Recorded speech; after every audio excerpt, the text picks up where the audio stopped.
మనము హెబ్రీ పత్రికను ధ్యానం చేస్తూ 2వ అధ్యాయంలో ఉన్న 2వ అధ్యాయంలో 1 నుంచి 4 వచనాల్లో ఉన్నటువంటి విషయాలు, కొద్ది విషయాలు మనం తెలుసుకున్నాం. ఇంకా కొన్ని విషయాలు దాంట్లో ఉన్నాయి కాబట్టి ఇంకా కొంత మనం అర్థం చేసుకునేదానికి మనం ప్రయత్నం చేద్దాం. హెబ్రీలకు రాయబడినటువంటి పత్రిక 2వ అధ్యాయము 1 నుండి 4 వచనాలు ఒక భాగం చేసుకొని ఆ భాగంలో ఒక 2 పాయింట్లు విన్నాం. ఏంటి విన్నామయ్యా అంటే, మనము వినిన సంగతులు ఏమి విన్నాం, ఎవరు విన్నారు అనే విషయాన్ని తెలుసుకున్నాం. రెండవది, ఆ వినినటువంటి విషయాలను విడిచిపెడితే కొట్టుకొని పోకుండా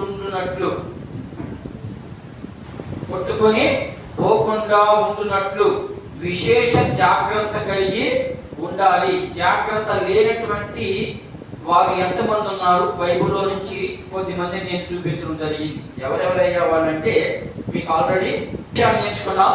ఈరోజు ఇంకో 2 విషయాలు నేర్చుకొని మనం ఈ భాగాన్ని ముగించుకునేదానికి ప్రయత్నం చేద్దాం. వీలైనంత వరకు త్వరగానే నేను ముగించేదానికి సిద్ధపడతాను.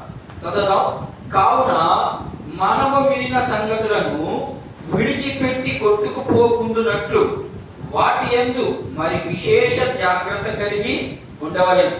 ఎందుకనగా దేవదూతల ద్వారా పలకబడిన వాక్యము స్థిరపరచబడినందున ప్రతి అతిక్రమము, అవిధేయతయు న్యాయమైన ప్రతిఫలము పొంది ఉండగా, ఇంత గొప్ప రక్షణ మనము నిర్లక్ష్యం చేసిన ఎడల ఎలాగూ తప్పించుకుందాము?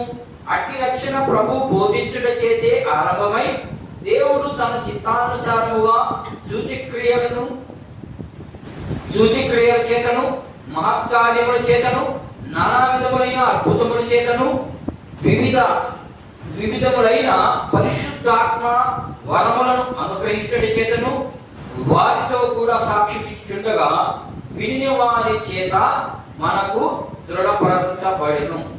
ఇక్కడ చాలా విషయాలు గమనించాలి. మనం ఎవరు విన్నారు, విన్నటువంటి వారు ఎవరు, ఆ వినిన వాక్యాన్ని ఈరోజు సంఘంలో చేరినటువంటి మనం దాన్ని దృఢపరచగలుగుతున్నామా, స్థిరపరచగలుగుతున్నామా, లేకపోతే నిర్లక్ష్యం చేస్తున్నామా అనే విషయాన్ని మనం అర్థం చేసుకునేదానికి ప్రయత్నం చేద్దాం.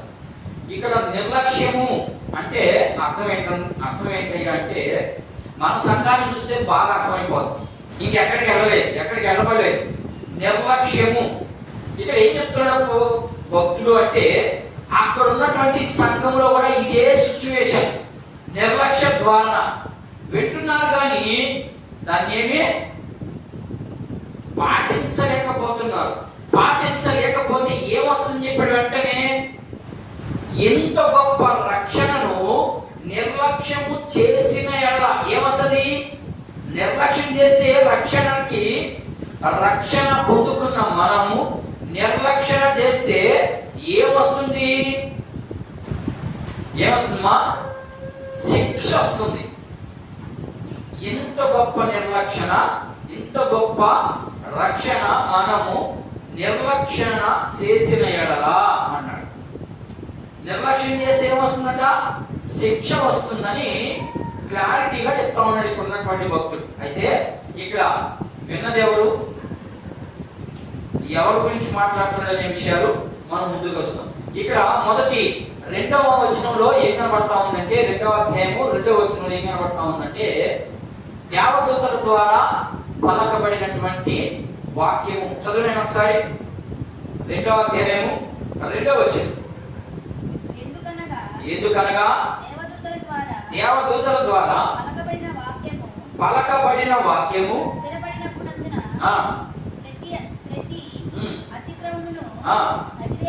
అవిధేయతయు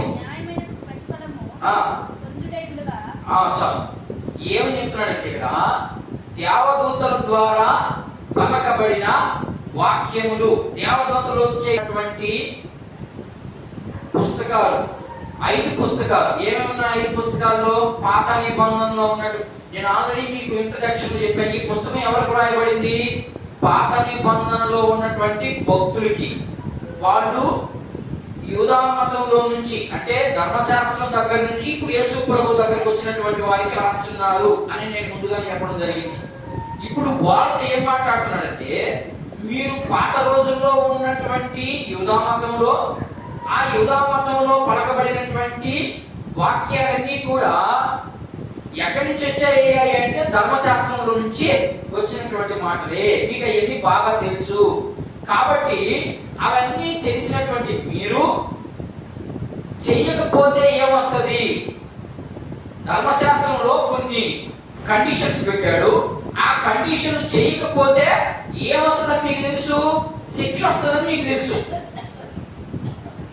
కానీ వాటిని పుట్టించినటువంటి వ్యక్తే ఈ వ్యక్తి దగ్గరికి వచ్చి ఈ వ్యక్తిని విడిచి ఈ వ్యక్తి మాటల్ని నిర్లక్ష్యం చేస్తే ఇంకెంత శిక్ష వస్తుందో మీరు ఆలోచన చేయండి అనే విషయాన్ని వాడు తెలియపరిచేదానికి వివరిస్తా ఉన్నాడు. ఇక్కడ నేను కూడా మీకు అర్థమయ్యేదానికి, వీళ్ళు పాత నిబంధనలో ఉన్నటువంటి భక్తులు ఏం చేస్తున్నారు అంటే, వాళ్ళకి ధర్మశాస్త్రం చాలా ప్రాముఖ్యం.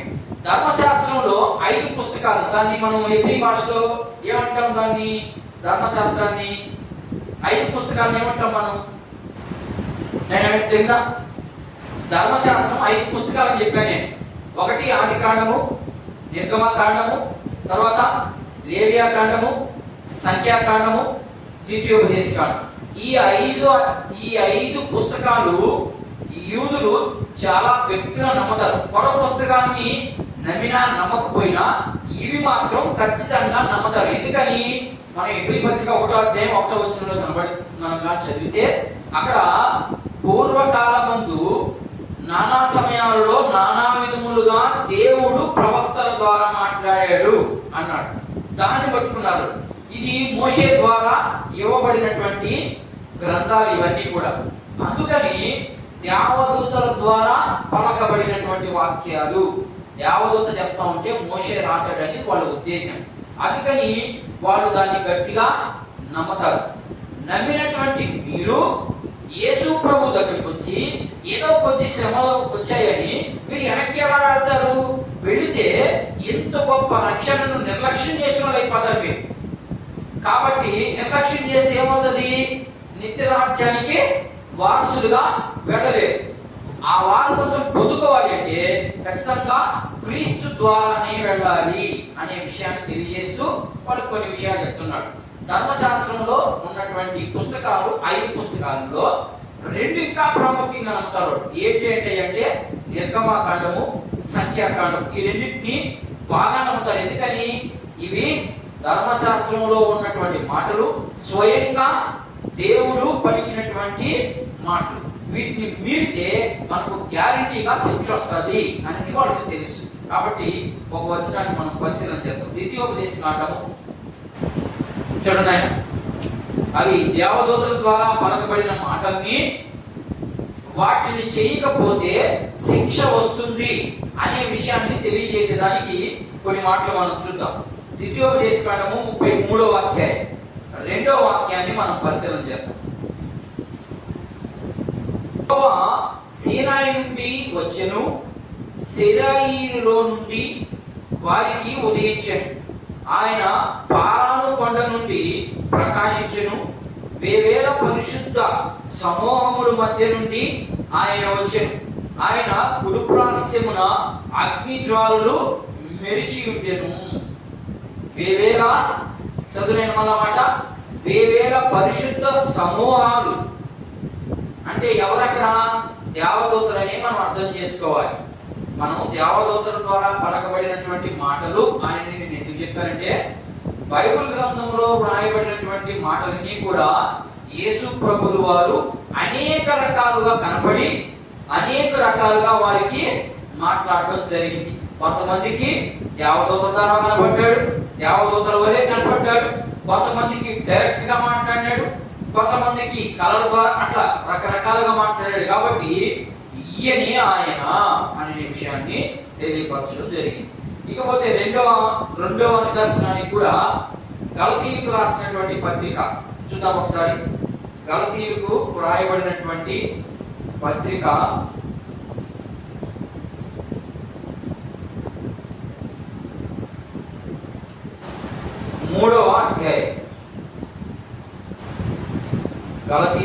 రాయబడినటువంటి పత్రిక 3వ అధ్యాయము 19వ వచనాన్ని ఒకసారి మనం గమనిద్దాం. అలాగైతే ధర్మశాస్త్రం ఎందుకు? చదవమా. ఎవనికి ఆ వాగ్దానము చేయబడినో ఆ సంతానము వచ్చు వరకు అది అతిక్రమమును బట్టి దానికి తరువాత ఇయ్యబడిన అది మధ్యవర్తి చేత దేవదూతల ద్వారా నియమింపబడిను. మరియు అంటే ధర్మశాస్త్రం అని అర్థమైందా? మనం ఇప్పుడు చదువుకున్నాం కదా, అవన్నీ కూడా ధర్మశాస్త్రంలో ఉన్నటువంటి మాటలు. ఆ మాటలని మీరు విని ఎందుకు ఎంత నిర్లక్ష్యం చేస్తా ఉన్నారు అనే ఆ విషయాన్ని తెలియజేస్తా ఉన్నాడు. అయితే విన్నది ఎవరు? మనం విన్నామా? సంఘం విన్నదా? ఏ సంఘమైనా కానీ సంఘాలు విన్నాయా? ఏ సంఘము వినలేదు. విన్నది ఎవరు? విన్నది ఎవరమ్మా? పాత నిబంధనలో ఉన్నటువంటి భక్తులు, అంటే 1వ శతాబ్దంలో ఉన్నటువంటి వారు విన్నారు. విన్నారా? విన్నారు. ఎవరెవరు విన్నారు? అక్కడ 4 రకాల గుంపులు ఉన్నాయి. ఈ 4 రకాల గుంపులు చెప్పేసి నేను మానేస్తాను. ఓకేనా? విన్నది సంఘం ఎక్కడ కూడా వినలేదు. సంఘం ఎప్పుడు ఉంటుందంటే దేవుడు, ఇందాక నేను చదివాను, ఇంత గొప్ప ఆయన దేవుని చేత అవి చదువు. నేను ఒకసారి ఈ పత్రిక 2వ అధ్యాయం దేవుని చేత బోధించబడి 3వ వచనం చదువు. ఇంత గొప్ప రక్షణ మనము నిర్లక్ష్యము చేసే ఎడలా ఏలాగు తప్పించుకుందాము? అట్టి రక్షణ ప్రభు బోధించుట చేత ఆరంభమై, ప్రభు బోధించేటప్పుడు నువ్వు నేను సంఘము ఉందా అనేది ప్రశ్న ఇక్కడ. అంటే ఎవరితో మాట్లాడుతున్నాడు ప్రభు? 1వ శతాబ్దంలో ఉన్నటువంటి వారితో మాట్లాడుతున్నారు. 1వ శతాబ్దంలో ఎవరున్నారు? క్రైస్తవులు ఉన్నారా? క్రైస్తవులు లేరు. అప్పుడే వస్తున్నారు క్రైస్తవ్యంలోనికి. అప్పుడు దాకా ఏముంది? యూదా మతం ఉంది, ధర్మశాస్త్రం ఉంది, ప్రవక్తల మాటలు ఉన్నాయి. అవి వెంట ఇప్పుడు కొత్తగా యేసు ప్రభు దగ్గరికి వచ్చి యేసు ప్రభు మాటలు విని ధర్మశాస్త్రంలో ఉన్నటువంటి మాటల్ని ఆయన వివరిస్తా ఉన్నాడు. ఆ ధర్మశాస్త్రంలో ఉన్న మాటలు మీకు అర్థం కాక మరలా ఎందుకు క్రీస్తు దగ్గరకు వచ్చారు? పోనీ క్రీస్తు దగ్గరకు వచ్చారు. వచ్చినటువంటి వారు మరలా ఎందుకు వెళ్తున్నారు? వెనక్కి వెళ్ళొద్దు. వెళితే మీకు శిక్ష గ్యారెంటీగా వస్తుందని ఆల్రెడీ ధర్మశాస్త్రం చెప్పింది. మళ్ళా అక్కడికి ఎందుకు వెళ్తారు? అక్కడికి వెళ్ళదు. మీరు ఎక్కడ ఉండాలి? క్రీస్తు దగ్గరే నిలబడి ఉండాలి. ఆయన బోధిస్తానే ఉన్నాడు, ఇప్పుడు కూడా బోధిస్తానే ఉన్నాడు ఆయన. అప్పుడు నుండి, ఎప్పటి నుండి? 1వ శతాబ్దంలో ప్రారంభించబడినటువంటి వాక్యము ఇప్పటి వరకు బోధించబడతానే ఉంది. దానికి ఆపు లేదు. స్టాపింగ్ ఎక్కడ ఉందా? యేసు ప్రభు మాట్లాడకుండా ఆగిపోయాడు అని ఎక్కడ ఉందా? ఎక్కడ లేదు. ప్రతిరోజు మాట్లాడుతూనే ఉన్నాడు. వాళ్ళతో మాట్లాడాడు, మనతో కూడా మాట్లాడుతున్నాడు. వాళ్ళు నిర్లక్ష్యం చేశారు, వాళ్ళకి హెచ్చరిక ఇస్తూ మీకు శిక్ష వస్తుంది అని చెప్తున్నాడు అక్కడ. ఇప్పుడు మనతో కూడా మాట్లాడుతున్నాడు దేవుడు. మనకు కూడా రాదా శిక్ష? ఖచ్చితంగా మనము రక్షణను నిర్లక్ష్యం చేస్తే మనకు కూడా శిక్ష తప్పదు అనే విషయాన్ని బయటికి తీసి ఆ శిక్ష నుంచి తప్పించుకోవాలని కొన్ని మాటలు చెప్తున్నాడు. ఎంత గొప్ప రక్షణ మీరు నిర్లక్ష్యం చేస్తారు. ఎలా? అవిధేయత ద్వారా. అక్కడే రాయబడి ఉంటుంది. ఎట్లా నిర్లక్ష్యం చేస్తున్నాము? అవిధేయతయు ప్రతి అతిక్రమమును అవిధేయతయు న్యాయమైన ప్రతిఫలము పొంది ఉండగా. మనం చేసే నిర్లక్ష్యం ఎలా ఉంటుందంటే, ఇక నేను అన్ని చెప్పకూడదు, చెప్తే ఎప్పుడైతే అయిపోతుంది సంఘం, ఇంకెంత అయిపోతుంది. సంఘం అంటే విలువ లేదు, యేసు ప్రభు అంటే విలువ లేదు.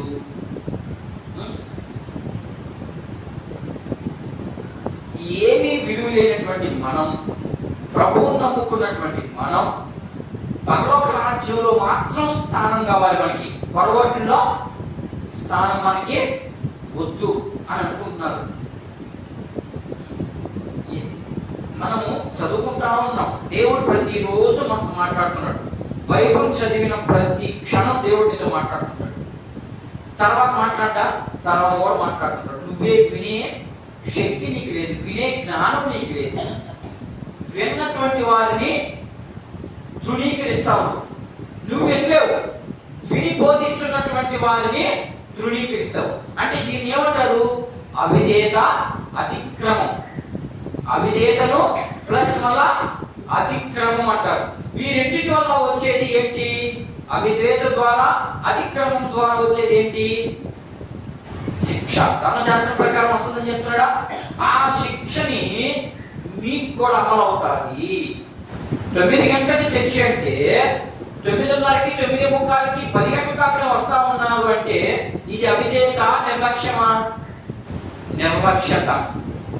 దీనికి మనకి ఖచ్చితంగా శిక్ష ఉంటుంది. ఓకేనా? సరే, అది ఉంటుందా ఉండదా అనేది ఒక 2 ఉదాహరణలు చెప్పి నేను ముందుకు వెళ్తాను. మొదటిగా చూద్దాం. ధర్మశాస్త్రాన్ని పాటించకపోతే ఏమొస్తుందంట? శిక్ష వస్తుందంట. సరే, ఎలాంటి శిక్ష వచ్చిందో చూద్దాం. ఆయన ఏ పని చేస్తే శిక్ష వచ్చిందో కూడా ఒక ఉదాహరణ ఇస్తాను నేను. చూద్దాం. సంఖ్యాకాండము 15వ అధ్యాయం చూడండి, ఆయన జాగ్రత్తగా చదవాలి. సంఖ్యాకాండము అవిధేయత చేస్తే ఏమొస్తుంది? ధర్మశాస్త్రాన్ని మీరితే, అంటే ధర్మశాస్త్రంలో చెప్పబడినటువంటి మాటలు మీరితే ఏమొస్తుందో అక్కడ భక్తుడు క్లారిటీగా తెలియపరుస్తున్నాడు. 15వ అధ్యాయం తీసారు నాయన, 30వ వాక్యం నుంచి చదువుకుంటూ అవుతాం. 15వ అధ్యాయం ఏం జరిగింది? 30వ వచనం చదువునండి. సంఖ్యాకాండ, దేశమందు పుట్టినవాడే గాని పరదేశియే గాని ఎవడైనను సాహసించి పాపము చేసిన ఎడల అన్నాడు. ఇక్కడ ఏంటంట? ఉండూరులో పుట్టినోడు కానీ పక్కడి నుంచి వచ్చినోడు కానీ, అంటే పరదేశి కానీ దేశంలో పుట్టినోడు కానీ, అంటే మన గ్రామంలో ఉన్నవాడు కానీ మనకు అర్థమయ్యేదానికి పక్కూరు నుంచి వచ్చినోడు కానీ మన ఊళ్ళో స్థిరపడి ఉంటే పాపము చేసేదానికి ఏం చేస్తాడట? సాహసించి పాపము చేసిన ఎడల. తొందరపడి సాహసించి అంటే తొందరపడ్డవా? సాహసించి తెలిసి తప్పు చేయడం అంటుంది. సాహసించి తప్పు చేసిన ఎడల లేదా సాహసించి పాపం చేసిన ఎడల అన్నాడు. మీరు పాపం అంటే ఏమంటో ఊహించుకోవాలి. ఇక్కడ ఏం రాయబడిందో చూడండి. అక్కడ ఏం చెప్తున్నాడు? ఇక్కడ క్రైస్తవులో మనకు అర్థమయ్యేదానికి, క్రైస్తవులో పుట్టినవాడు కానీ క్రైస్తవ్యంలో పుట్టినవాడు కానీ సాహసించి పాపము చేస్తే ఏం జరుగుతుంది? ఇప్పుడు 31, వాడు యెహోవాను తృణీకరింపబడివాడు అగును కనుక అట్టివాడు నిశ్చయముగా జనులలో నుండక కొట్టివేయబడును. అలాంటి వాడిని ఏం చేస్తారట? ధర్మశాస్త్రం ఏం చేస్తుందమ్మా? ధర్మశాస్త్రాన్ని బోధించేదానికి కొంతమంది ఉంటారు వ్యక్తులు, వాళ్ళే పరిసయ్యులు. అర్థమైందా? ఈ పరిసయ్యులు ధర్మశాస్త్రాన్ని బోధించేటువంటి వ్యక్తులు. ఈ వ్యక్తులు పరామర్శిస్తూ ఉంటారు అందరినీ. వీడు ఏ పని చేస్తున్నాడు? ధర్మశాస్త్రానికి లోబడి జీవిస్తున్నాడా, లేకపోతే ధర్మశాస్త్రానికి అవిధేయులుగా ఉన్నారా, ధర్మశాస్త్రంలో చెప్పబడినటువంటి మాటల ప్రకారం జీవిస్తున్నారా, దానికి వ్యతిరేకంగా జీవిస్తున్నారా అనే దాన్ని వీళ్ళు గమనిస్తూ ఉంటారు. ఓకేనా? అలాంటి వాడిని ఏం చేయాలంట? సాహసించి పాపం చేస్తే వాడిని ఏం చేస్తారంట? జనులలో నుంచి, అంటే గ్రామంలో ఉండనీయకుండా, లేకపోతే వాళ్ళ గుంపులోనికి రానియకుండా పక్కకు తోలేస్తారంట. పక్కకు తోలేసి అట్టివాడు నిత్యముగా జనులలో నుండగా కొట్టివేయబడు. వాడు యెహోవా మాట అలక్ష్యము చేసి ఆయన ఆజ్ఞను మీరినందున నిత్యముగా కొట్టివేయబడును. వాని దోష శిక్షకు వాడే కారకుడు. ఏం చేశాడంట? తెలిసి. ఓకేనా? ఎబ్రీ పత్రిక ఎవరు ఉంది? మనం చదువుకున్నాం. ఇంత గొప్ప రక్షణ, లేకపోతే దేవదూతల ద్వారా పలకబడిన వాక్యాలు విని మీరు నిర్లక్ష్యం చేసి, మీరు అతిక్రమించి, అందువల్ల ఏమొచ్చింది? మీకు శిక్ష వస్తుంది. యేసు ప్రభు ఆయన చెప్పేశాడు, సైలెంట్ అయిపోయాడు. కానీ ఇప్పుడు ప్రతిరోజు చెప్తానే ఉన్నాడు, ప్రతిరోజు వింటానే ఉన్నాం మనం. కానీ మనం కూడా అదే కోవలో నడుస్తా ఉన్నాం. అదే సందర్భానికి సమపాలుగా ఉంది మన జీవితం. వాక్యం వింటున్నామా? వాక్యంలో నుంచి కనీసం అంతా చేయలేకపోయినా కనీస భాగం కూడా చేయలేకపోతున్నాం అంటే దాన్ని ఏమంటారు? అవిధేయతయు నిర్లక్ష్యం, రెండు మనకు వస్తాయి దానికి. సరే, ఇక్కడ ఎక్కడ చదివమ్మా? 31వ వచనం చదివి. ఇప్పుడు 32వ వచనం చూద్దాం. ఇశ్రాయేలీయులు అరణ్యంలో ఉన్నప్పుడు ఒకడు విశ్రాంతి దినమున, ఈ విషయాన్ని భలే జాగ్రత్తగా వినాలి. ఇశ్రాయేలీయులు అరణ్యంలో ఉన్నప్పుడు ఒకడు విశ్రాంతి దినమున కట్టులు ఏరుట చూచిరి. ఏం చేశాడంట? ఏమ్మా, ఈయన ఏం చేస్తున్నాడంట? ఒకడు మనకు ఆదివారము విశ్రాంతి దినము, వాళ్ళకి శనివారం, దాన్ని సబ్బాత్ అంటారు. ఎవరు? బైబిల్లో ఉన్నటువంటి వారు విశ్రాంతి దినము అంటే పాత నిబంధనలో వాళ్ళకి శనివారం, దాన్నే సబ్బాతు అంటారు. ఇప్పుడు యేసు ప్రభువు శిలువ మీద బలియాగమయ్యి ఆయన పునరుద్ధానమైనటువంటి దినాన్ని మనం ఆదివారంగా కూడుకొని దీన్ని విశ్రాంతి దినంగా చేసుకుంటున్నాం మనం. అక్కడ ఉన్నటువంటి ధర్మశాస్త్రం ప్రకారము వాళ్ళకి సబ్బాతు దినం అంటే విశ్రాంతి దినం ఎప్పుడు? మా శనివారం. వాళ్ళకి శనివారం రోజు విశ్రాంతి దినం. ఆ విశ్రాంతి దినాన్న ఎవ్వడు కూడా పని చేయకూడదు, కనీసం ఉమ్మి కూడా ఉయ్యకూడదు. వాళ్ళకి ధర్మశాస్త్రంలో వ్రాయబడినటువంటి కట్టుబాట్లు. ఆ విశ్రాంతి దినం అంతా జరిగిన తర్వాత ఏ పని చేయాలి? విశ్రాంతి దినాన్ని ఏం చేశాడంట? కట్టి ఏరుకున్నాడు. ధర్మశాస్త్రంలో ఏమేమి వ్రాయబడి ఉన్నాయి? ధర్మశాస్త్రంలో నువ్వు కట్టి ఏరుకుంటే పాపం ఉందా? లేదు కదా. ధర్మశాస్త్రంలో ఏమేమి వ్రాయబడి ఉన్నాయి? నరహత్య చేయొద్దు, ఉన్నాయి కదా, ఆజ్ఞలు ఉన్నాయి కదా, 10 ఆజ్ఞలు ఉన్నాయి కదా. మనం 10 అనుకుంటాం, కానీ బైబిల్లో చాలా ఆజ్ఞలు ఉన్నాయి. ముఖ్యమైనటువంటివి 10. అందులో ఇంకా ప్రాముఖ్యమైనటువంటి యేసు ప్రభు వచ్చిన తర్వాత 2. కొరవ ఎన్ని ఎట్టపోయినట్టు?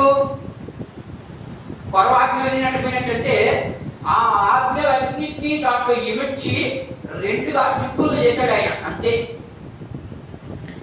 ఓకేనా? బైబిల్లో ఉన్నటువంటి 6013 లేదా 6013 కరెక్ట్ 6013 ఆజ్ఞల్ని సింపుల్ గా 10 చేసుకున్నాం. 10 నుంచి మన ఎక్కడికి? యేసు ప్రభు దగ్గరకు వచ్చేదానికి 2 చేసేసాడు. ఈ 6013 ఆజ్ఞలన్నీ ఆ 2 ఆజ్ఞల్లో ఉన్నాయని అర్థం చేసుకోవాలి. దాన్ని మనం తీసేస్తాం, 2 మాత్రమే పాటిస్తాం. ఆ 2లో ధర్మశాస్త్రంలో ఏమేమైతే చెప్పబడ్డాయో అవన్నీ ఆ 2లోని ఇమిడ్చి యేసు ప్రభు మనకు సింపుల్ గా 2గా చేసేసాడు. దాన్ని అర్థం చేసుకోవాలి. దాన్ని అర్థం చేసుకోకుండా ఆ కొరవన్నీ పోయినాయే, అవన్నీ చేసినా చేయకపోయినా ఏమి ఇబ్బంది లేదే అని అనుకుంటున్నారే మీరు. లేదు, అన్నీ ఖచ్చితంగా చేయాలి అని ఇక్కడ గ్రంథకర్త వారికి హెచ్చరిక చేస్తా మాట్లాడుతున్నాడు. ఏం మాట్లాడుతున్నాడు? నేనేం చేశాడమ్మా? విశ్రాంతి దినాన ఏం చేశాడు? కట్టి ఏరుకున్నాడు పాపం. దానికే ఏం జరిగిందో చూద్దాం. కట్టి ఏరుకున్నాడు. చదువునాయి. వాడు కట్టి ఏరుట చూచిన వారు మోషే యొద్దకును అహరోను యొద్దకును సర్వ సమాజము నొద్దకు వారిని తీసుకొని వచ్చి వానికి ఏమి చేయవలెనో అది విశదీపరచలేదు కనుక వారిని కావలిలో ఉంచిరి. తరువాత యెహోవా ఆ మనుష్యుడు ఏం చెప్పాడంట? ధర్మశాస్త్రంలో ఏమనుందమ్మా? నరహత్య చేస్తే చంపేయమన్నాడు, వ్యభిచరిస్తే చంపేయమన్నాడు, దొంగతనం చేస్తే చంపేయమన్నాడు. ఇది ధర్మశాస్త్రంలో ఉన్నటువంటి ఆజ్ఞలు, కట్టుబాటు. మరి ఈడేం చేశాడు పాపం? ఇది చంపడానికి విశ్రాంతి దినాన అంటే దేవుని దేవుని ఆరాధించే సమయంలో, లేకపోతే దేవుని దినం ఇది ఒక ప్రత్యేకమైన దినం. ఆదివారం అంటే ఒక ప్రత్యేకమైనటువంటి దినం ఇది. అటని వ్రత దినాలు అనుకోబాకండి. మేమల్లా వ్రతంలో ఏమన్నాం అనుకోబాకండి. దానికి దీనికి సంబంధం లేదు. ఆదివారం అంటే ప్రత్యేకమైనటువంటి దినం. ఈ ప్రత్యేకమైనటువంటి దినంలో మనం ఏం చేయాలా? దేవుణ్ణి మాత్రమే ఆరాధన చేయాలి. దేవుణ్ణి ఆరాధించేసిన తర్వాత మళ్ళా నీ పని నువ్వు చేసుకోవాలి. అలా చేయకుండా ఉంటే ఏమొస్తుందంట? మరణ శిక్ష. దాన్ని మనం ఎలా తీసేసుకుంటాము? సింపుల్గా తీసేసుకుంటాం. మరణ శిక్ష ఏముందిలే, నేను మునుకోవాలని చెప్పాను కదా, రాకపోతే ఏముంది పక్కవాడు చేస్తాం. నిన్ను చచ్చేదానికా ఈ భూమి మీదకి ఆయన వచ్చింది, నువ్వు చచ్చేదానికా నీ కోసం ఆయన ప్రాణం పెట్టింది. నేను చస్తానులే మాటకు వస్తే పోతావు నరకానికి, పోతావో పోవో అవతల సంగతి. మరి యేసు ప్రభు నీ కోసం అంత ఉన్నతమైనటువంటి స్థితిని విడిచి ఈ భూమి మీదకి వస్తే మరి నేను పోతాను నరకానికి అంటేవి ఏం మధ్యుడి మాట్లాడుతున్నావా? బుర్రంది అసలు నీకు? అసలు ఆత్మగా నీకు? దేవుని ఆత్మ నిజంగా రక్షించబడిన వ్యక్తికి ఇలాంటి ఆలోచనలు రావు.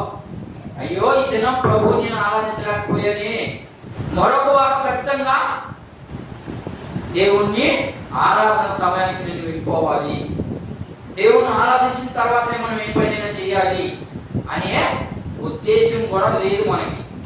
అందుకని ఇక్కడ వాళ్ళకి తెలియపరుస్తా ఉన్నాడు. ఏమని తెలియపరుస్తున్నాడు? ధర్మశాస్త్రాన్ని పాటించకపోతే చస్తారని మీకు తెలిసిందా? తెలిసినటువంటి మీరు కట్టి వేరుకుంటున్నాడు ఆ వ్యక్తి. ఏమిటికి? అన్నం వండుకునేదానికి ఎన్నుకున్నాడు, లేకపోతే పోదానికి ఏదో మొత్తానికి పనికే పోలేదు ఆయన, డబ్బులు సంపాదనకి పోలేదు ఆయన, కట్టి వేరుకుంటున్నాడు. ఆ కట్టి వేరుకుంటున్నటువంటి వ్యక్తిని ఈ పరిస్థితి చూసేసి నేరుగా మోషే దగ్గరికి తీసుకెళ్ళాడు. మోషే అహరోను అక్కడ పెద్దోడు. ఎందుకని? దేవుడితో ముఖాముఖిగా మాట్లాడుకుంటున్నటువంటి వారు వాడిద్దరే, ఇంకెవరు లేరు. కాబట్టి ఇప్పుడు నేరుగా అక్కడికి తీసుకెళ్ళి అయ్యా వీడు ధర్మశాస్త్రంలో దేవదూతల ద్వారా పలకబడినటువంటి మాటలు దేవుడే స్వయంగా మనకు వచ్చి ఇచ్చినాడు కదా. ఏమని? విశ్రాంతి దినాన్ని మీరు పని చేయకూడదు, 6 దినాలు పని చేసుకొని 7వ దినం నా మందిరానికి రావాలన్నాడు కదా. ఈడు పోయి కట్టి ఆడుతున్నాడు. ఏం జరిగింది? ఇప్పుడు మోషేకి ఏం అర్థం కాదు. మోషేకి చెప్పలేదు కదా, విశ్రాంతి దినాన్ని ఆచరించకపోతే మరణ శిక్ష అన్నాడు. వీడు ఆచరించకపోగా మళ్ళీ ఇంకొక పైన ఎక్స్ట్రా పని చేస్తున్నాడు. నేను చెప్పేది అర్థమవుతుందా? మోషే ధర్మశాస్త్రంలో, దేవుడు ధర్మశాస్త్రంలో ఏమి ఇచ్చాడు? మోషే ద్వారా విశ్రాంతి దినాన్ని ఖచ్చితంగా ఆచరించాలి, ఆచరించకపోతే మరణ శిక్ష. అంటే రాకుండా ఆగిపోతే, ఇంట్లో పడుకుంటే మన భాషలో చెప్పాలంటే మరణ శిక్ష. ఏమిటి? పని చేయకుండా ఇంట్లో పడుకుంటేనే మరణ శిక్ష. మరి ఏం చేస్తున్నాడు? ఇంట్లో పడుకోకుండా పోగా మనం పోయి కట్టేస్తున్నాడంటే పని చేస్తున్నాడు. పని చేసేసరికి ఇంకా ఎక్కువ శిక్ష రావాలి, అంతే కదా. పని చేయకుండా ఉంటేనే చచ్చిపోవాలి. ఇక పని చేశాడు, పని చేస్తే ఇంకెంత శిక్ష రావాలి? దీనికి మోషే దగ్గర ఆన్సర్ లేదు. వెంటనే వెళ్ళిపోయాడు. మోషే ఎక్కడికి వెళ్తున్నాడు? మనసు దగ్గరికి వెళ్ళేవాడు. వెళ్ళి దేవుడిని అడిగేవాడు, దేవుడా ఏది నాయన ఈ సమస్యకి ఎలా పరిష్కారం అంటే, ఇప్పుడు యెహోవా దేవుడు మాట్లాడుతున్నాడు. చూడండి, చదువు. సర్వ సమాజము పాలము వెలుపల రాళ్లతో వాడిని కొట్టి చంపవని మోషేతో చెప్పి. ఎవరు చెప్పారు? ఇప్పుడు చెప్పాడిన ఎక్కడికి? ఆయన నాసే చూడండి, ఇక చదువుతున్నా నాసే చూడాలి. నేను ఆపిన దగ్గరల్లా మేము నాసే చూడండి. ఇప్పుడు మోషే ఎక్కడికి వెళ్ళాడు? వీడు పని చేస్తున్నాడు. వీడి ఇంట్లో పడుకుంటే తీసుకొచ్చి చంపేసేవాడు, అయిపోయింది అక్కడికి. వీడు పని చేసాడు మళ్ళీ ఎక్స్ట్రా. చూడండి, దేవుడి భయం అంటే అలా ఉంటుంది. మామూలుగా మన భాషలో మనం మాట్లాడుతున్నాం. ఇప్పుడు పని చేయలేదు, పని చేయడం ఏం చెప్పాము? ధర్మశాస్త్రం చంపి మనది. మోషే మాట పలుకు లేకుండా తీసుకుని చంపేయాలి, చంపిపోండి అని చెప్పేయాలి, అంతే కదా. కానీ ఇప్పుడు మోషే ఏం చేస్తున్నాడు? మోషేకి తెలుసు ధర్మశాస్త్రాన్ని ఆచరించకపోతే చంపేయాలని మోషేకి తెలుసు. తెలిసినటువంటి వ్యక్తి భయపడి దేవుని మాట ఎంత విధేయత కలిగి ఉన్నాడు చూడండి. ఇప్పుడు మళ్ళా దేవుని దగ్గరికి పోయాడు. అయ్యా వీడు దేవుని ఆరాధించే సమయంలో వీడు పోయి కట్టి ఆడుకుంటున్నాడు. అది వాళ్ళు చూశారు. ఇప్పుడు నేను ఏం చేయమంటావు? మోషే డైరెక్ట్గా పోయి వాళ్ళు తీసుకోవాలని చెప్తాను ఎత్తికి. మనమైతే అదే చెప్తాం. ఇప్పుడున్నవాడు అయితే ఇది ఎత్తుకోరండి లేపేద్దామని చెప్తాం. కానీ దేవుని విషయంలో మోషే నిర్లక్ష్యం చేయలేదు. అందుకని ఆయన అంత గొప్ప భక్తుడయ్యాడు. నేరుగా తీసుకురామని వెళ్ళాడు. దేవుని దగ్గరికి వెళ్ళాడు. దేవుడిని అడుగుతా ఉన్నాడు, అయ్యా వీడు పని చేశాడు, వీడేం చేయాలా? వీడేం దొంగతనం చేయలేదు. దొంగతనం చేస్తేనే ప్రార్థించి ముట్టి చంపమన్నావు, నరహత్య చేస్తేనే చంపమన్నావు, లేకపోతే పాపం చేస్తే చంపమన్నావు. వీడు ఏం చేయాలి? పాపం కట్టేసుకుంటున్నాడు. దీని మీద వీళ్ళు రాద్ధాంతం చేస్తున్నారు. ఏం చేయమంటావు అని అడిగితే ఇప్పుడు ఏం చెప్తున్నారు దేవుడు మోషేతో? వీడిని సర్వ సమాజం అందరూ ప్రజలందరూ చూస్తూ ఉండగా వీడి కవినింపు తీసుకోబడి, ఎవరికి గవినింపు అంటే ఊరు అవతలనే అర్థం. అప్పుడు అరిష్టం వింటున్నారు కదా, మనవాడు చెప్తుంటారు ఈరోజు అరిష్టం అని చెప్తుంటారు కదా. అందుకని ఆ రోజుల్లో ధర్మశాస్త్రం ప్రకారము అరిష్టం ఈ గ్రామాన్ని చూసుకుంటారు. కానీ గ్రామం ఇరుకులకు తీసుకెళ్ళండి, అక్కడ కొట్టి చంపేయండి అని చెప్తున్నాడు అక్కడ. మరి మన పరిస్థితి ఒకసారి ఊహించుకోండి. మనం యేసు వాళ్ళైతే ధర్మశాస్త్రంలో ఒక్కరోజే వాళ్ళకి బోధించేది. ఎప్పుడు? సబ్బాతు దినం అప్పుడే. మనం ఇప్పుడు మంగళవారం, బుధవారం, బేస్తవారం, శుక్రవారం, ఆదివారం, ఇంచుమించు 7 రోజులు మనకు టైం ఉంటే 6 రోజులు చదువుతానే ఉన్నాం బైబుల్. సెల్ ఫోన్ పెట్టుకొని వింటా ఉన్నాం, వాక్యాన్ని పెట్టుకొని టీవీలో వింటాం. ఎక్కడ పట్టినా వాక్యము విపరీతంగా దొరుకుతా ఉంది. అయినా కూడా మనం చాలా నిర్లక్ష్యం చేస్తాం. నిర్లక్ష్యం చేయకపోతే ఎటుపోయింది సంఘం? ఏమైపోయింది సంఘం? సంఘం అంటే అందుకనే ఇలాంటి వాళ్ళకి రక్షణ ఉండదు. రక్షించబడిన వాడికి ఎలా ఉంటుంది? ఇక్కడ చూశారు కదా మీరు, రక్షించబడిన వాడు ఎలా ఉన్నాడు, రక్షించబడని వాడు ఎలా ఉన్నాడు మీకు ఇప్పుడు ఈ భాగంలోనే అర్థమైపోవాలి. అదే చెప్తున్నాడు. ఇంత గొప్ప రక్షణ మీరు నిర్లక్ష్యం చేస్తే ఏమొస్తుంది? శిక్ష వస్తుంది అని చెప్పాడు. ఓకేనా? ఇప్పుడు వింటున్నటువంటి వారు ఎవరు? 1వ శతాబ్దంలో యేసు ప్రభు బోధిస్తుంటే విన్నటువంటి వారు ఎవరు? మత్తయి సువార్త 5వ అధ్యాయం 1వ వచనం చదవండి. ఆ కొద్దిమంది విన్నారు. ఆ విన్నటువంటి వారు ఎవరో నేను త్వరగా ఒక నలుగురిని మీకు చూపించేసి, ధర్మశాస్త్రాన్ని యేసు ప్రభు నెరవేరిస్తే ధర్మశాస్త్రాన్ని మీరు పాల్పోతున్నారే అంత భయపడి, మరి దాని అంతటినీ నెరవేర్చి ఇదిగో మీరు నా ద్వారా తప్ప మీరు తండ్రి దగ్గరికి వెళ్ళలేదు అనే మాటలు చెప్పినటువంటి ఆయన మాట ఎందుకు ఇంత మీరు నిర్లక్ష్యం చేస్తున్నారు అనే విషయాన్ని వాళ్ళు తెలియజేసేదాన్ని చెప్తా ఉన్నాడు. చూడండి, మత్తయి సువార్త 5వ అధ్యాయం 1వ వచనం. ఆయన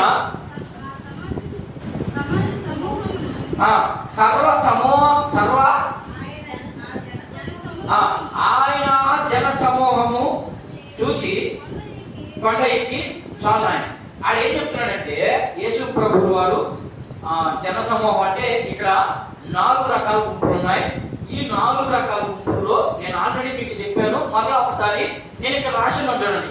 విన్నవారు ఎవరు 1వ శతాబ్దంలో అంటే ఎవరెవరంటే మొదటిగా పరిసీలు. ఓకేనా? వీళ్ళు విన్నారు, యేసు ప్రభు బోధిస్తుంటే విన్నారు. రెండవది సద్దుకయ్యులు, వీళ్ళు కూడా విన్నారు. 3 సన్యాసులు, వీళ్ళు కూడా దేవుడు కాదు. సన్యాసులు దేవుడు నమ్ముతారా? సన్యాసం పుచ్చుకున్నవాడు దేవుణ్ణి నమ్మ, వీళ్ళు కూడా దేవుడు కావాలి. ఎలాగో నేను చూపిస్తాను. తర్వాత 4వదిగా చెరోతీయులు, వీళ్ళు కూడా ఉన్నారు. 4 రకాల ప్రజలు ఉన్నారు అక్కడ. ఓకేనా? పరిసయ్యులు ఏ పని చేస్తా ఉంటారు? నేను వివరిస్తాను. నేను పరిసయ్యులు అంటే అర్థం ఏంటి? వాక్యాన్ని బోధించేవాడు. అంటే ఇప్పుడు పౌలు ఎవరు? పరిసయ్యుడే. వాక్యాన్ని స్పష్టంగా బోధించినటువంటి వ్యక్తి ఎవరైనా ఉన్నారంటే బైబిల్లో పౌలు గారి. వాళ్ళందరూ తక్కువని కాదు, కానీ ఎక్కువ ఇన్ఫర్మేషన్ ఇచ్చాడు. అంటే ఈ తెగలో నుంచి వచ్చినటువంటి వ్యక్తి ఆయన. అర్థమైందా? ఈ పరిసయ్యులు ఏం చేస్తుంటారు? ఏం చేస్తారమ్మా? వాక్యాన్ని బోధిస్తుంటారు. ఇంకొక పని చేస్తారు. ఏం చేస్తారంటే మత్తయి సువార్త 6వ అధ్యాయంలో కనబడుతుంది దేవుడి గురించి. నేను కొన్ని విషయాలు మీకు చదవడం టైం లేదు కాబట్టి నేను టక్కగా నేను చెప్పేస్తాను, మీరు ఇంటికి చదువుకోండి. వీళ్ళ గురించి యోహాను సువార్తలో ఉంది, లూకా సువార్తలో ఉంది. నేను రెఫరెన్స్ చెప్తాను, మీరు అక్కడికి చదువుకోండి.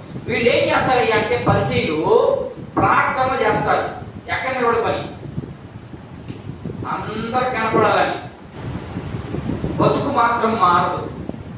అందుకని కదా మత్తయి సువార్తలో ఆయన అంటాడు, మీరు సొన్నం కొట్టినటువంటి సమాధులు మీకు లోపల మారదు కానీ పైకి మాత్రం మేము పరిశీలి అండి, మేము యేసు ప్రభువుని నమ్ముకున్నటువంటి వ్యక్తులు అండి. మన భాష మనకిది, వాళ్ళకది మనకిది. మనం యేసు ప్రభువుని నమ్ముకున్నాం కానీ ఏం మారదో అంతరంగం మార్చేవాడు వాళ్ళకి. వీళ్ళు అందరికీ కనపడాలని ప్రార్థన చేస్తారు. మనం కూడా అందరికి కనపడాలని బైబిల్ మాత్రం సంఖ్యలో పెట్టుకొని నడిచి వచ్చేస్తాం. కానీ ఆ సంఖ్యలో ఉన్నటువంటి బైబిల్లో ఉన్న మాటలను ఒక్కటి కూడా పట్టించుకోం. అది ఈయన పరిసయ్యుల యొక్క ఉద్దేశం. మరి నువ్వు నేను అలాగే ఉన్నావా? పరిసయ్యులాగే ఉన్నావా? నేనంటాను ఖచ్చితంగా వాళ్ళలాగానే ఉన్నాం. మనకేం మార్పులు లేవు, చేర్పులు కూడా లేవు. ఒకటి. రెండోది, సద్దుకయ్యులు వీడేం చేస్తారమ్మా? వీళ్ళు యేసు ప్రభు పునరుద్ధానం అయ్యాడు, చనిపోయి తిరిగి లేచాడ బాబు అని చెప్పినప్పుడు వీళ్ళు నమ్మరు. యేసు ప్రభు చనిపోయిందేమో వాస్తవమే కానీ యేసు ప్రభు దేవుడే కానీ చచ్చిపోయేటప్పుడు ఇప్పుడు యేసు అర్థమవుతుందా? రెండోది, ధనవంతుడు లాజరు ఉన్నారు, ఓకేనా? ఇప్పుడు లాజరు ఎక్కడ ఉన్నాడు? చనిపోయాడా? పాత పెట్టబడ్డా? యేసు ప్రభు పోయాడు అక్కడికి, లాజరు లేచా బయటకు అన్నాడా? లేచి వచ్చాడా? మళ్ళా చచ్చిపోయాడే అంటే అది పునరుద్ధానం కాదు. పునరుద్ధానం అంటే ఒక మనిషి చనిపోయి తర్వాత ఇక చావు ఉండదు, అది పునరుద్ధానం.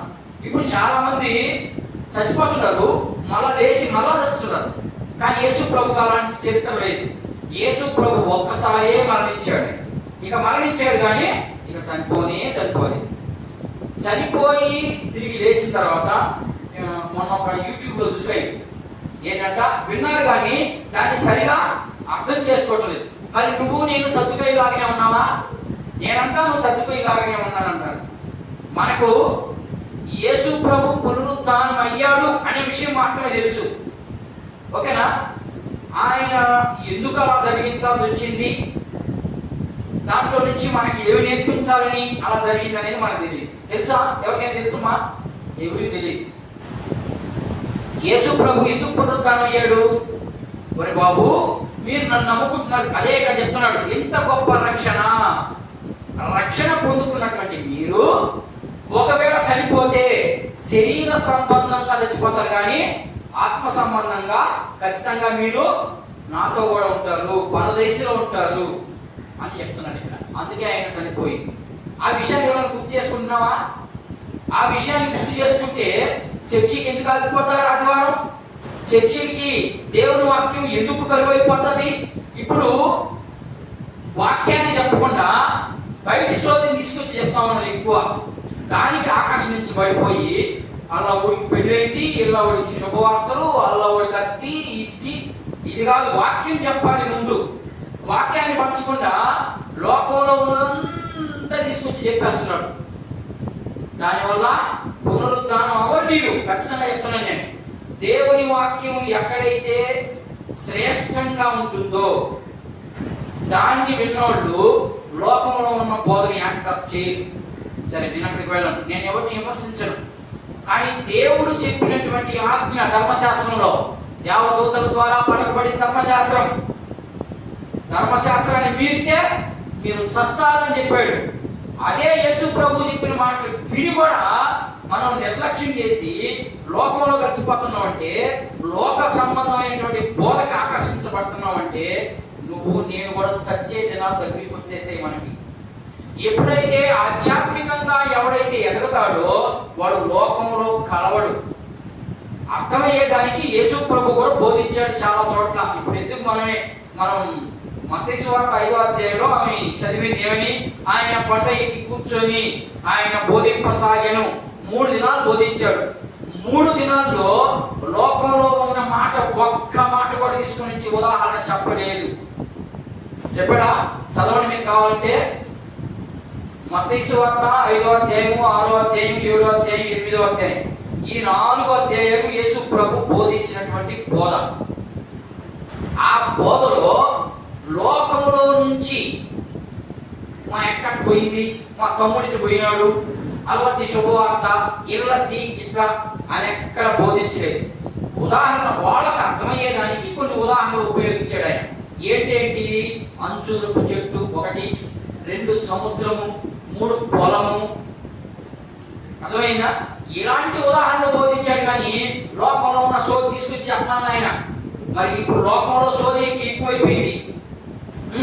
అలాంటి సోది వింటే నీకు రక్షణ నిలవదు.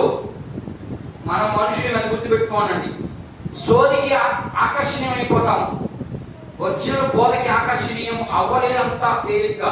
వాడు ఒకవేళ అయ్యాడు అంటే వాడికి ఎప్పుడు పడడు అని మాత్రం గుర్తుపెట్టుకోవాలి. అది వాడ బోధ, ఈడ బోధ. ఓకేనా? యేసు ప్రభు చచ్చిపోయాడు, ఇక ఆయన నీళ్ళదంతా దెయ్యం, అదంతా దెయ్యం. కానీ మన ఉద్దేశం ఏంటి? యేసు ప్రభు సజీవంగానే 40 రోజులు కనపడ్డాడు. ఆయన చనిపోయిన తర్వాత 40 రోజులు కనపడి ఆ తర్వాతే ఆయన ఆరోహణం అయ్యాడు.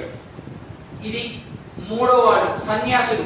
వీళ్ళు పెళ్ళొద్దు, ప్రాణాలొద్దు, పిల్లలొద్దు, ఏమొద్దు, మేము సమర్పించేసుకున్నాం దేవుడికి. సమర్పించుకోమని చెప్పాడు దేవుడు.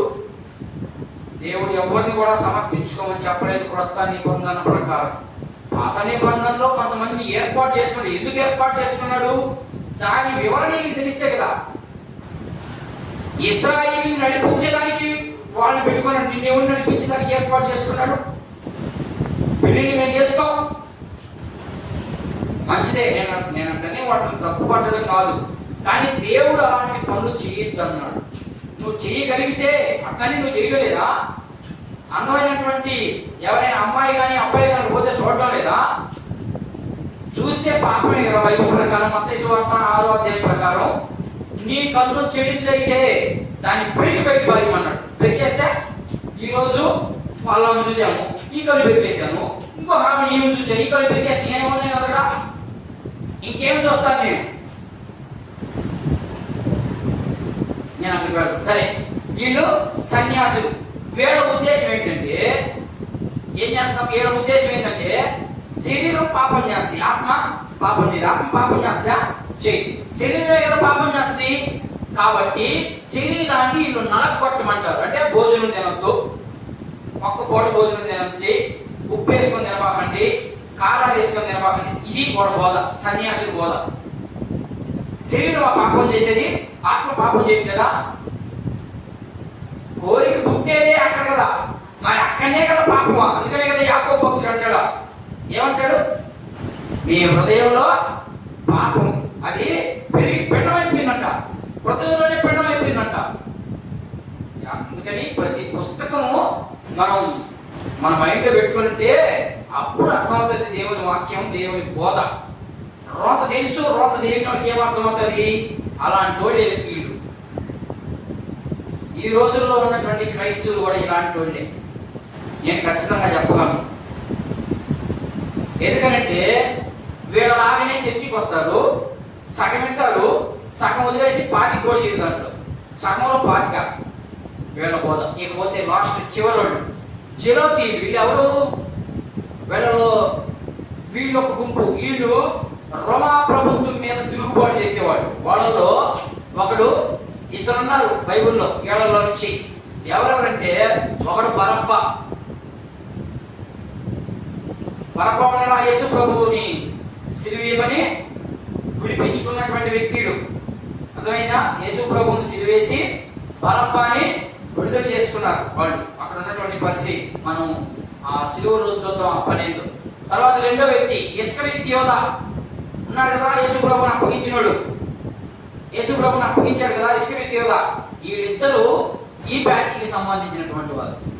పరిశీలనలో తెలుసు మనకి. పరిశీలనలు ఈ తెలిసి ఈ కరెక్ట్గా ఉన్నారు మీకు. ఇవి కరెక్ట్గా లేకపోతే నేను చెప్పేటప్పుడు మీకు అర్థం కాదు. పరిశీలన పని ఏంటి? బోధించేవాడు, ప్రార్థన చేసేవాడు, మాకంటే గొప్పవాడు లేరు అనుకునేవాడు. ఈ బావుకి ఎవరికి అంట కట్టాలి? ఇది మనం నేర్చుకోవాలి. ఇట్ల నుంచి మేము పాస్టర్లమే, అర్థమైందా? పాస్టర్ల పేరుకి మాత్రమే పాస్టర్లు. పాస్టర్లకు ఉండాల్సినటువంటి క్వాలిటీ లేనటువంటి పరిశీలన లాగా ఉంటారు. క్వాలిటీ ఉండాలి పాస్టర్కి, సాక్ష్యం ఉండాలి పాస్టర్కి, సబ్జెక్ట్ ఉండాలి పాస్టర్కి. ఏం లేవు, మనకు సబ్జెక్ట్ వద్దు, క్వాలిటీ వద్దు. పాస్టర్ అలాంటి వాడిని పరిశీలి మనం అర్థం చేసుకున్నాను చెప్తున్నాను. నేను ఎవరి గురించి మాట్లాడట్లేదు ఇక్కడ, ఓకేనా? సద్దుకయ్యలు వీళ్ళు మాకంతా తెలుసు, మేము పాస్టర్ ప్రకారమే, పాస్టర్ బంధువులవి. అయితే ఏం కొమ్ములు చేయ ఏం రావు, నీకెంత పడుతుందో శిక్ష అవతలడికి కూడా అంతే. దేవునికి వ్యతిరేకం చేస్తే ఇది 2వ బ్యాచ్. ఇది 3వ బ్యాచ్. 3వ బ్యాచ్ ఎవరు? సన్యాసులు. వీడేం చేస్తుంటారు?